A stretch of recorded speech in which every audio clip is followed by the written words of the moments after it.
Hello my dear students, ಹೇಗಿದ್ದೀರಾ ಎಲ್ಲರೂ? Welcome to Pallavi tutorials. ಮಕ್ಕಳೇ, ಈ ಒಂದು ವಿಡಿಯೋದಲ್ಲಿ ನಾಳೆ ನಡೆಯುವಂತಹ ಅರ್ಥಶಾಸ್ತ್ರ 2026ರ ವಾರ್ಷಿಕ ಪರೀಕ್ಷೆಗೆ ಸಂಬಂಧಪಟ್ಟಂತೆ ಬಹುಮುಖ್ಯವಾಗಿ ನೀವು ನೋಡ್ಕೊಳ್ಳೇಬೇಕಾಗಿರುವಂತಹ ಹೊಂದಿಸಿ ಬರೆಯಿರಿ ಪ್ರಶ್ನೆಗಳನ್ನ ಹೇಳ್ತಾ ಇದ್ದೀನಿ.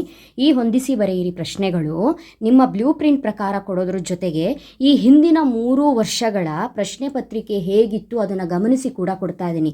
ಒಂದು ತಿಳ್ಕೊಳ್ಳಿ, ಪ್ರತಿಯೊಂದು ಪ್ರಶ್ನೆ ಪತ್ರಿಕೆ, ಪ್ರತಿಯೊಂದು ಪರೀಕ್ಷೆಯೂ ಕೂಡ ಬ್ಲೂ ಪ್ರಿಂಟ್ ಪ್ರಕಾರನೇ ನಡೆಯುತ್ತೆ. ಸಾಕಷ್ಟು ಮಕ್ಕಳು ಕಮೆಂಟ್ ಮಾಡ್ತಾ ಇದ್ದೀರಿ, ಎಕ್ಸ್ಟ್ರಾ ಟಾಪಿಕ್ನ 4 and 6 ಮಾರ್ಕ್ಸ್ ಕ್ವಶನ್ಸಲ್ಲಿ ನಾನು ಕೊಟ್ಟಿದ್ದೀನಿ ಅಂತಲ್ವಾ. ನಿಮಗೆ ಗುಡ್ ಸ್ಕೋರ್ ಆಗಬೇಕು ಅಂತ ಕೊಟ್ಟಿರುವಂಥದ್ದು. ಎಷ್ಟೋ ಸಲ ಲಾಸ್ಟ್ ಇಯರ್ನ ಪ್ರಶ್ನೆಗಳು ಡೈರೆಕ್ಟಾಗಿ ಅದೇ ಪ್ರಶ್ನೆ ಸಂಖ್ಯೆನೂ ಕೂಡ ಚೇಂಜ್ ಆಗದೇ ಅದೇ ಪ್ರಶ್ನೆಯಲ್ಲಿ ಬಂದಿರುವಂಥದ್ದು ಸಾಕಷ್ಟು ಉದಾಹರಣೆಗಳಿದೆ. ಹಾಗಾಗಿ ನಾನು ನಿಮಗೆ ಕೊಟ್ಟಿರುವಂತಹ 4 ಹಾಗೂ 6 ಅಂಕದ ಪ್ರಶ್ನೆಗಳು ಯಾವ ರೀತಿಯಾಗಿ ಕೊಟ್ಟಿದ್ದೀನಿ ಅಂತ ಹೇಳಿದ್ರೆ, ಈ ವರ್ಷದ ಬ್ಲೂ ಪ್ರಿಂಟನ್ನು ಗಮನದಲ್ಲಿಟ್ಕೊಂಡು ಈ ಹಿಂದಿನ 3 ವರ್ಷಗಳಲ್ಲಿ ಪ್ರಶ್ನೆಗಳನ್ನ ಹೇಗೆ ಕೊಟ್ಟಿದ್ದಾರಂತ ಅದನ್ನೂ ಗಮನದಲ್ಲಿಟ್ಕೊಂಡು ಟೋಟಲ್ ಆಗಿ ಕೊಟ್ಟಿರುವಂಥದ್ದು. ಒಳ್ಳೆ ರೀತಿ ಎಕ್ಸಾಮ್ ಆಗುತ್ತೆ, ಟೆನ್ಷನ್ ಮಾಡ್ಕೋಬೇಡಿ. ಕೊಟ್ಟಿರುವಂತಹ ಕ್ವಶನ್ಸ್ಗಳ ಮೇಲೆ ನಂಬಿಕೆ ಇಟ್ಕೊಳ್ಬಹುದು. ಇದು ಒಂದು ಮಾತು. ಅದ್ರ ಜೊತೆಗೆ ಪ್ರತಿ ಸಲನೂ ಕೂಡ ಯಾವುದೇ ವಿಡಿಯೋ ಮಾಡಿದರೂ ಕೂಡ ನಾನು ನಿಮಗೆ ಹೇಳೋದು, ಹಿಂದಿನ ವರ್ಷಗಳ ಪ್ರಶ್ನೆ ಪತ್ರಿಕೆಗಳ ಜೊತೆಗೆ ಈ ವರ್ಷದ ಮಾದರಿ ಪ್ರಶ್ನೆ ಪತ್ರಿಕೆ ಹಾಗೂ ಈ ವರ್ಷ ನಿಮಗೆ ನಡೆದಿರುವಂತಹ ಪೂರ್ವ ಸಿದ್ಧತಾ ಪರೀಕ್ಷೆಯ ಪ್ರಶ್ನೆಗಳನ್ನು ಕೂಡ ಓದ್ಕೊಳ್ಳಿ ಅಂತ ಹೇಳ್ತಾ ಇದ್ದೀನೋ ಇಲ್ವೋ? ಹೇಳ್ತಾ ಇದ್ದೀನಿ. ನಿಮಗೆ ತುಂಬ ಡೌಟ್ ಇದ್ದು ಭಯ ಇದ್ದರೆ, ಕೆಲವೊಂದು ಸಲ ಮಕ್ಕಳಿಗೆ ಭಯ ಇರುತ್ತೆ, ಆ ರೀತಿ ಏನಾದರೂ ಭಯ ಇದ್ದಿದ್ದೇ ಆದರೆ ಫಸ್ಟು ನೀವು ಪ್ರಿಪರೇಟ್ರಿ ಎಕ್ಸಾಮ್ ಆಯ್ತಲ್ಲ, ಪೂರ್ವ ಸಿದ್ಧತಾ ಪರೀಕ್ಷೆ, ಅದರಲ್ಲಿ ಕೊಟ್ಟಿರುವಂಥ ಪ್ರಶ್ನೆಗಳಿಗೆ ರೆಡಿಯಾಗಿ. ಅದಾದ ನಂತರ ಮಾದರಿ ಪ್ರಶ್ನೆ ಪತ್ರಿಕೆಯಲ್ಲಿರುವಂತಹ ಪ್ರಶ್ನೆಗಳಿಗೆ ರೆಡಿಯಾಗಿ. ಅದು ಎರಡೂ ಕಂಪ್ಲೀಟ್ ಆದ್ರ ಮೇಲೆ ಹೋದ ವರ್ಷ, ಅದ್ರ ಹಿಂದಿನ ವರ್ಷ ಪ್ರಶ್ನೆಗಳು ವರ್ಷದಿಂದ ವರ್ಷಕ್ಕೆ ಯಾವ ರೀತಿಯಾಗಿ ಬಂದಿದೆ, ಯಾವುದಾದ್ರೂ ಪ್ರಶ್ನೆಗಳು ಕ್ರಮವಾಗಿ ಮುಂದುವರೆದಿದೆಯಾ ಅಥವಾ ಬೇರೆ ರೀತಿಯಾಗಿ ಬಂದಿದೆಯಾ, ಒಂದು ಪೇಪರ್ಗೂ ಸಂಬಂಧನೇ ಇಲ್ವಾ, ಈ ರೀತಿ ಏನಾದರೂ ಇದೆಯೋ ಇಲ್ವೋ ಅನ್ನೋದನ್ನು ನೀವು ಗಮನಿಸಿ. ನಾನೇನು ಹೇಳಿದ್ದೆ, ಹೊಂದಿಸಿ ಬರೆಯಿರಿ ಟಾಪಿಕ್ ಅಂತ ಹೇಳಿದ್ದೆ. ಇದು 2025ರ ವಾರ್ಷಿಕ ಪರೀಕ್ಷೆಯಲ್ಲಿ ಕೇಳಿರುವಂತಹ ಪ್ರಶ್ನೆಗಳು. ಆಯಿತಾ? ಮಾದರಿ ಅರ್ಥಶಾಸ್ತ್ರ, ಇದಕ್ಕೆ ಸರಿಯಾದ ಉತ್ತರ ಕಾರ್ಯತಂತ್ರಗಳ ಮೌಲ್ಯಮಾಪನ, ಕೂಲಿ ದರ, VMPL ಗೃಹಕೃತ್ಯ ಹಣರಹಿತ ವಿನಿಮಯ, M3 M4 ವಿಶಾಲ ಹಣ, M1 M2 ಅಂತ ಕೂಡ ಕೇಳ್ತಾರೆ, ನೆನಪಿರಲಿ. ಕಚ್ಚಾ ಸರಕು, ಮಧ್ಯವರ್ತಿ ಸರಕು.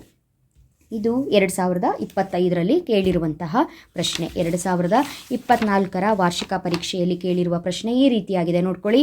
SMC delta TC divided by delta Q, ಸಾಮಾನ್ಯ ಲಾಭ, ಶೂನ್ಯ ಲಾಭ, ಗೃಹಕೃತ್ಯ ಹಣರಹಿತ ವಿನಿಮಯ, ರಿಪೀಟ್ ಆಯ್ತಲ್ಲ, ಹಣ ವಿನಿಮಯ ಮಾಧ್ಯಮ, ಸಂದಾಯ ಬಾಕಿ, ಇದಕ್ಕೆ ಸರಿಯಾದಂತಹ ಉತ್ತರ ಸರಕು ಮತ್ತು ಸೇವೆಗಳ ವ್ಯಾಪಾರ.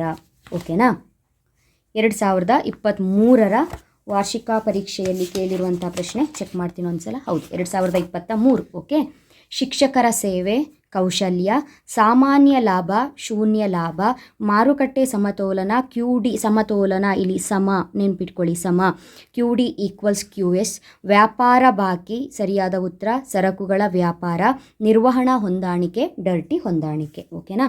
ಇದ್ರ ಜೊತೆಗೆ ನಿಮಗಿವಾಗ ಫಸ್ಟು ಪ್ರಿಪರೇಟ್ರಿಯಲ್ಲಿ ಕೇಳಿರುವಂತಹ ಹೊಂದಿಸಿ ಬರೆಯಿರಿ.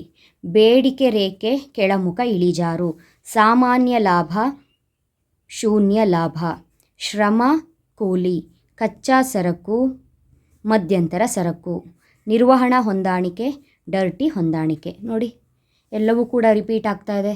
ಹಿಂದಿನ 3 ವರ್ಷಗಳಲ್ಲಿರುವಂಥ ಟಾಪಿಕ್ಗಳೇ ಇಲ್ಲೂ ಕೂಡ ಇದೆ. ಅಂದರೆ ನಿಮಗೂ ಒಂದು ಐಡಿಯಾ ಬರ್ತಾ ಇದೆ ಅಲ್ವಾ, ಯಾವ ರೀತಿ ಓದ್ಕೊಳ್ಬೇಕು ಅಂತ. ಓಕೆ, ನೆಕ್ಸ್ಟು ಪ್ರಿಪರೇಟ್ರಿ ಪೇಪರ್ 2 ಅಲ್ಲಿ ಇರುವಂಥ ಪ್ರಶ್ನೆಗಳು. ಸರಳ ಬೇಡಿಕೆ ರೇಖೆ, ಇದಕ್ಕೆ ಉತ್ತರ D × P = A - BP, MR = delta TR divided by delta Q, ಮರು ಖರೀದಿ ಒಪ್ಪಂದ ರೆಪೋ, ಉಳಿತಾಯ, ಸರಿಯಾದ ಉತ್ತರ Y - C, ಹೂಡಿಕೆ ಬಂಡವಾಳ ಖಾತೆ. ನೆಕ್ಸ್ಟು ಇದ್ರ ಜೊತೆಗೆ ಮಾದರಿ ಪ್ರಶ್ನೆ ಪತ್ರಿಕೆ 3 ಪೇಪರಲ್ಲಿ ಯಾವ ರೀತಿಯಾಗಿ ಪ್ರಶ್ನೆಗಳನ್ನ ಕೊಟ್ಟಿದ್ದಾರೆ ಅದನ್ನು ಹೇಳ್ತೀನಿ. ಒಂದು ಪೇಪರಲ್ಲಿ 3, ಆ ಕಡೆ ಆಗ್ಬೋದು, ಒಟ್ಟು 3 ಮಾದರಿ ಪ್ರಶ್ನೆ ಪತ್ರಿಕೆಗಳನ್ನ ಹೇಳ್ತಾ ಇದ್ದೀನಿ. ಪೂರಕ ಸರಕುಗಳು, ಪೆನ್ನು ಮತ್ತು ಶಾಯಿ, ಪೈ ಈಕ್ವಲ್ಸ್ TR-TC. ಗೃಹ ಕೃತ್ಯ ಸೇವೆಗಳು ಹಣರಹಿತ ವಿನಿಮಯ ರಿಪೀಟ್. ಅಂತಿಮ ಸರಕುಗಳ ಸಮಗ್ರ ಬೇಡಿಕೆ ಸರಿಯಾದ ಉತ್ತರ C⁻+I⁻+CY. ನಿರ್ವಹಣಾ ಹೊಂದಾಣಿಕೆ ಡರ್ಟಿ ಹೊಂದಾಣಿಕೆ. ಆಯಿತಾ. ನೆಕ್ಸ್ಟು ಇನ್ನೊಂದು ಮಾಡೆಲ್ ಪೇಪರಲ್ಲಿ ಕೇಳಿರುವಂಥ ಪ್ರಶ್ನೆ ವಾಸ್ತವಿಕ ಅರ್ಥಶಾಸ್ತ್ರ ಬಂದಿದೆ ಅಲ್ವಾ, ಕಾರ್ಯತಂತ್ರಗಳ ಕಾರ್ಯನಿರ್ವಹಣೆ. ಹೋದ ವರ್ಷ ಆ್ಯನ್ಯುವಲ್ ಎಕ್ಸಾಮಲ್ಲಿ ಇದಿತ್ತು, ಈಗಷ್ಟೇ ನೋಡಿದ್ರಿ ಅಲ್ವಾ.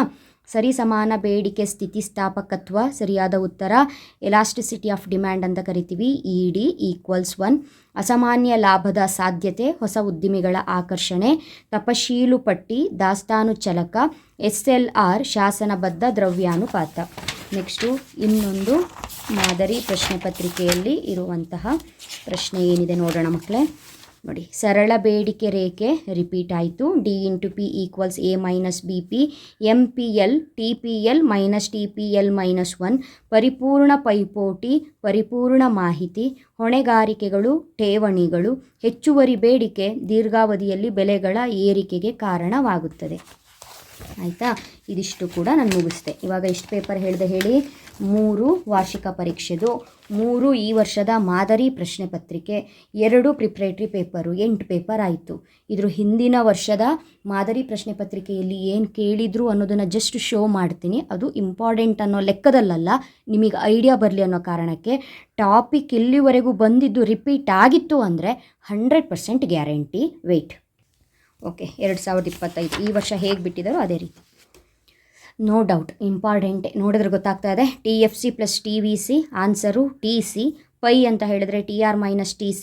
ಕಚ್ಚಾ ಸರಕು, ಮಧ್ಯವರ್ತಿ ಸರಕು. ಆ್ಯಡಮ್ ಸ್ಮಿತ್ ಕಾಣದ ಕೈ ಕಾರ್ಯಾಚರಣೆ. ತೇಲುವ ವಿನಿಮಯ ದರ, ಬದಲಾಗುವ ವಿನಿಮಯ ದರ. ಓಕೆನಾ. ನೆಕ್ಸ್ಟ್ ಹಾಗಾದರೆ ಇನ್ನೊಂದು ಪೇಪರಲ್ಲಿ ಏನಿದೆ ನೋಡೋಣ. 2025ರಲ್ಲಿ ಬಿಟ್ಟಿರುವಂಥದ್ದು ಔದಾಸೀನ್ಯ ನಕ್ಷೆ. ನೋಡಿ ಮಕ್ಕಳೇ, ಔದಾಸೀನ್ಯ ನಕ್ಷೆ, ಔದಾಸೀನ್ಯ ವಕ್ರರೇಖೆಗಳ ಕುಟುಂಬ, ಔದಾಸೀನ್ಯ ವಕ್ರರೇಖೆಗಳ ಕುಟುಂಬ. SMC ΔTC/ΔQ ಬಂದಿದೆ. ಶ್ರಮ ಸರಿಯಾದ ಉತ್ತರ ಕೂಲಿ ಬಂದಿದೆ. M3 M4 ವಿಶಾಲ ಹಣ. ವ್ಯಾಪಾರ ಬಾಕಿ ಸರಕುಗಳ ವ್ಯಾಪಾರ. ಮಕ್ಕಳೇ ನೋಡಿ, ನೀವು ಎಷ್ಟೇ ಪೇಪರ್ನ ನೋಡಿದ್ರೂ ಕೂಡ ರಿಪೀಟ್ ಆಗ್ತಿರುವಂಥ ಟಾಪಿಕ್ಗಳ ಬಗ್ಗೆ ಗಮನ ಇರಲಿ. ಓಕೆನಾ. ಕರೆಕ್ಟಾಗಿ ಈ ವಿಡಿಯೋ ನನ್ನ ಪ್ರಕಾರ 9:30 10 ನಿಮಿಷಕ್ಕೆ ಹೋಗಬಹುದು. ಈಗ ಇದೊಂದು ಹೇಳಿದ್ರೆ ಮುಗೀತು. ಆದರೆ ಅದನ್ನು ನೀವೊಂದು 2 ಸಲ ಕೇಳಿದ್ರೆ ಇದಕ್ಕೆ ನಿಮಗೆ ಪ್ರಿಪ್ರೇಷನೂ ಬೇಡ. ಕೇಳಿದನ್ನು ಕರೆಕ್ಟಾಗಿ ನೆನಪಿಟ್ಕೊಬಿಟ್ರೆ ನಾನು ಹೇಳಿರೋದನ್ನು ನಾಳೆ ಎಕ್ಸಾಮಲ್ಲಿ ನೆನಪಾಗೇ ಆಗುತ್ತೆ. ಗಮನ ಇಟ್ಟು ಕೇಳಿಸ್ಕೊಳ್ಬೇಕಷ್ಟೆ. ಸರಿ ಸಮಾನ ಬೇಡಿಕೆ ಸ್ಥಿತಿಸ್ಥಾಪಕತ್ವ. ಸರಿ ಸಮಾನ ಈಕ್ವಲ್ಸ್ ED = 1. LRAC ದೀರ್ಘಾವಧಿ ಸರಾಸರಿ ವೆಚ್ಚ. ಸಾಮಾನ್ಯ ಲಾಭ, ಶೂನ್ಯ ಲಾಭ. ಹಣ ವಿನಿಮಯ ಮಾಧ್ಯಮ. ನಿರ್ವಹಣಾ ಹೊಂದಾಣಿಕೆ ಇದಕ್ಕೆ ಸರಿಯಾದಂತಹ ಉತ್ತರ ಕೊನೆಯದು ಡರ್ಟಿ ಹೊಂದಾಣಿಕೆ. ಓಕೆನಾ. ಅಲ್ಲಿಗೆ ನಾನು ಇಷ್ಟು ಪೇಪರ್ ಹೇಳ್ದಂಗಾಯಿತು. 11 ಪೇಪರ್ ಕವರ್ ಮಾಡಿದ್ದೀನಿ ಮಕ್ಕಳೇ, 11 ಪೇಪರು. ಸೊ ಈ ರೀತಿಯಾಗಿ ನಿಮಗೆ ಕೊಡ್ತಾ ಇರೋದು ನಿಮಗೆ ಹೆಲ್ಪ್ ಆಗ್ತಿದೆಯೋ ಇಲ್ವೋ ಅನ್ನೋದನ್ನು ನೀವು ಕಮೆಂಟ್ ಮಾಡಿ. ಇಲ್ಲ ಅಂತ ಹೇಳಿದ್ರೆ ನಾನು ಹೋಲ್ಸೇಲಾಗಿ ನೀವು ಇದಿಷ್ಟು ಓದ್ಕೊಳ್ಳಿ ಅಂತ ಹೇಳಿಬಿಡ್ತೀನಿ. ಯಾಕಂತ ಹೇಳಿದ್ರೆ ನಿಮಗೂ ಕೂಡ ಕನ್ಫ್ಯೂಸ್ ಆಗೋದು ಬೇಡ. ಓದ್ಕೊಳ್ಳೋಕ್ಕಾಗ್ತಿದೆ. 1 ಮಾರ್ಕು 2 ಮಾರ್ಕ್ಸು ಕೂಡ. ಆ್ಯಂಡ್ ಅಫ್ಕೋರ್ಸ್ 2 ಮಾರ್ಕ್ಸ್ ಬಗ್ಗೆ ಕೇಳ್ತಾ ಇದ್ದೀರಿ. ಸೊ ಈ ವಿಡಿಯೋನ ನೋಡ್ತಾ ಇರುವಂಥ ಮಕ್ಕಳೆಲ್ಲರೂ ಕೂಡ ತಿಳ್ಕೊಬೇಡಿ, 2 ಮಾರ್ಕ್ಸು ಸಾಧ್ಯ ಆದಲ್ಲಿ ಕೊಡ್ತೀನಿ. ಯಾಕಂತ ಹೇಳಿದ್ರೆ ಆಲ್ರೆಡಿ ನಿಮ್ಮ ಮಾಡೆಲ್ ಪೇಪರಲ್ಲಿರುವಂತಹ 2 ಮಾರ್ಕ್ಸ್ಗಳನ್ನ ನಾನು ಬಿಡಿಸುವಾಗ ಡೀಟೇಲ್ ಇನ್ಫಾರ್ಮೇಷನ್ ಕೊಟ್ಟಿದ್ದೀನಿ. 3 ಮಾಡೆಲ್ ಪೇಪರ್ ಬಿಡಿಸಿದ್ದೀನಲ್ಲ, ಡೀಟೇಲ್ ಇನ್ಫಾರ್ಮೇಷನ್, ಪಕ್ಕಾ ಇನ್ಫಾರ್ಮೇಷನ್ ಕೊಟ್ಟಿದ್ದೀನಿ. 2 ಮಾರ್ಕ್ಸಿನ ಕ್ವಶನ್ಸು ನಿಮಗೆ ಪರಿಪೂರ್ಣ ಪೈಪೋಟಿಯಲ್ಲಿ ಉದ್ಯಮ ಘಟಕದ ಸಿದ್ಧಾಂತ. ಇದರಲ್ಲಿ ಬರೋದೇ 5 ಪ್ರಶ್ನೆ. ಆ 5 ಪ್ರಶ್ನೆಯನ್ನು ಕೊಟ್ಟು ಹೇಳಿದ್ದೀನಿ, 2 ಓದ್ಕೊಂಡ್ರೆ ಆಯಿತು. ಪರಿಪೂರ್ಣ ಪೈಪೋಟಿಯಲ್ಲಿ ಉದ್ಯಮ ಘಟಕದ ಸಿದ್ಧಾಂತ 5ರಲ್ಲಿ 2 ಪ್ರಶ್ನೆ ಬರೋದು. ಅದಾದ್ರ ಮೇಲೆ ರಾಷ್ಟ್ರೀಯ ವರಮಾನದ ಲೆಕ್ಕಾಚಾರ ಈ ಪಾಠದಲ್ಲಿ 2 ಪ್ರಶ್ನೆ ಬರುತ್ತೆ. ನೆಕ್ಸ್ಟು ಕೊನೆಯದಾಗಿ ನಿಮಗೆ ಸರ್ಕಾರದ ಮುಂಗಡ ಪತ್ರ ಮತ್ತು ಆರ್ಥಿಕತೆ, ಇಲ್ಲಿ 2 ಪ್ರಶ್ನೆ ಬರುತ್ತೆ. ನಾನೇ ಹೇಳ್ತಾ ಇದ್ದೀನಿ, ಈ ಒಂದು ಅಧ್ಯಾಯ 2 ಅಂಕದ ಪ್ರಶ್ನೆ ನಿಮಗೆ ಓದ್ಕೊಳ್ಳೋದಕ್ಕೆ ಅಂತ ಹೇಳಿದ್ರೆ ಹೈಯೆಸ್ಟ್ ರ್ಯಾಂಕ್ ಸ್ಟೂಡೆಂಟ್ಗಳೆಲ್ಲ ನೀವು ಓದ್ಕೊಬಿಡ್ತೀರಿ. ಆದರೆ ಸ್ವಲ್ಪ ಓದೋದಕ್ಕೆ ಕಷ್ಟಪಡ್ತಾ ಇರುವಂಥ ಮಕ್ಕಳಿಗೆ ಈ ಪಾಠ ಕಷ್ಟ ಆಗುತ್ತೆ. ನಿಮಗೆ ಈಸಿ ಆಗೋದು ಪರಿಪೂರ್ಣ ಪೈಪೋಟಿಯಲ್ಲಿ ಉದ್ಯಮ ಘಟಕದ ಸಿದ್ಧಾಂತ, ರಾಷ್ಟ್ರೀಯ ವರಮಾನದ ಲೆಕ್ಕಾಚಾರ ಈಸಿ ಆಗುತ್ತೆ. ಅಲ್ಲಿಗೆ 4 ಪ್ರಶ್ನೆಗಳು ಕವರ್ ಆಗುತ್ತಾ. ಉಳಿದಿದ್ದು ನಿಮ್ಮ ಮಾಡೆಲ್ ಪೇಪರಿಗೆ ಬನ್ನಿ. ಪರಿಚಯದ ಮೇಲೆ, ಅನುಭೋಗಿಯ ವರ್ತನೆಯ ಸಿದ್ಧಾಂತದ ಮೇಲೆ, ಉತ್ಪಾದನೆ ಮತ್ತು ವೆಚ್ಚಗಳ ಮೇಲೆ. ಫಾರ್ ಎಕ್ಸಾಂಪಲ್ ಹೇಳೋದಾದರೆ ದೀರ್ಘಾವಧಿ ವೆಚ್ಚದ ವಿಧಗಳು, ಅಲ್ಪಾವಧಿ ವೆಚ್ಚದ ವಿಧಗಳು, ಈ ರೀತಿ ಪ್ರಶ್ನೆಗಳನ್ನೆಲ್ಲ ಕೇಳಿದಾರಲ್ಲ, ಅದನ್ನೆಲ್ಲ ಮಾಡೆಲ್ ಪೇಪರಲ್ಲಿರೋದು ಅಥವಾ ನಿಮ್ಮ ಪ್ರಿಪ್ರೇಟರಿ ಪೇಪರ್ಲಿರೋ ಪ್ರಶ್ನೆಗಳನ್ನ ನೋಡ್ಕೊಂಡು ಹೋದ್ರಾಯಿತು. ಬಟ್ ಈ 4 ಫಸ್ಟ್ ಪಾರ್ಟ್ ಪಾರ್ಟಲ್ಲಿ 4ನೇ ಪಾಠ, ನೆಕ್ಸ್ಟ್ ಸೆಕೆಂಡ್ ಪಾರ್ಟಲ್ಲಿ 2ನೇ ಪಾಠದ ಎಲ್ಲ 2 ಮಾರ್ಕ್ಸ್ ನೀವು ಕಲ್ತ್ಕೊಂಡು ಹೋಗ್ಬಿಟ್ರೆ ಅವ್ರು ಕೇಳೋ 6 ಕ್ವಶನ್ಸಿಗೆ ನಿಮಗೆ 4 ಕ್ವಶನ್ಸ್ ಪಕ್ಕ ಬಂದಿರುತ್ತೆ. ಇನ್ನು ಉಳಿದಿದ್ದು ಆ ಕಡೆ ಈ ಕಡೆ ಒಂಚೂರು ನೋಡ್ಕೊಂಡು ಹೋಗೇ ಇರ್ತೀರಿ.